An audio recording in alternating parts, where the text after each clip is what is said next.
Thanks for watching the Council in Brief. I'm Susan Kennedy. We're here with all the news of the Montgomery County Council for this third week in October. We start this week with the request of council members to take a hard look at Montgomery's proposed congressional redistricting plan. At a press conference attended by a host of local leaders, questions were raised about the proposed plan's ability to address the needs of minorities countywide.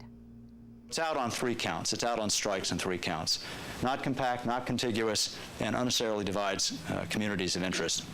I'm sure that the governor can come up with a better plan that meets those criteria, and I would urge him to do so. We are now split into 4 different congressional districts. If you look at Montgomery County and Prince George's County, this is where the growth has been. Over 50% of the growth in the whole state was Hispanic growth.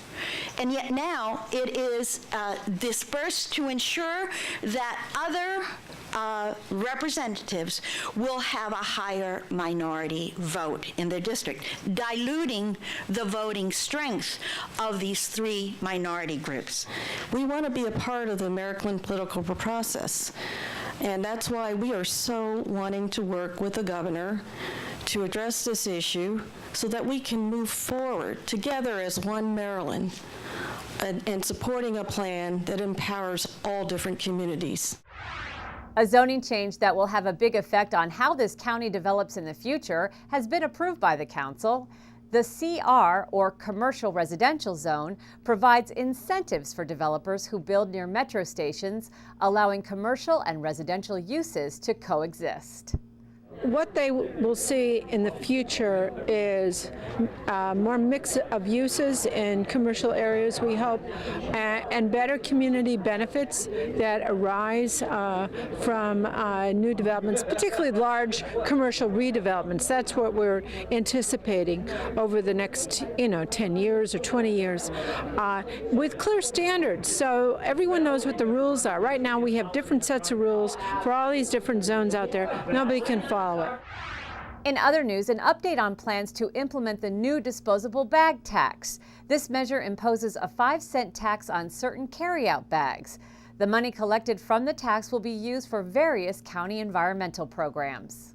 We're working with our retailers in particular to make sure they understand. We're doing a public education campaign, so we want everybody between now and January 1, when this gets implemented, to appreciate that this is going to happen and that, of course, they have a choice. We don't want their money. We want them to bring a reusable bag to the grocery store, to their shopping, so that they don't have to pay a tax of 5 cents. Council members are considering a new bill designed with the community in mind. The Community Benefits Agreement would require any big box retailer that planned to locate in the county agree to conditions like traffic mitigation and environmental remediation with local community groups.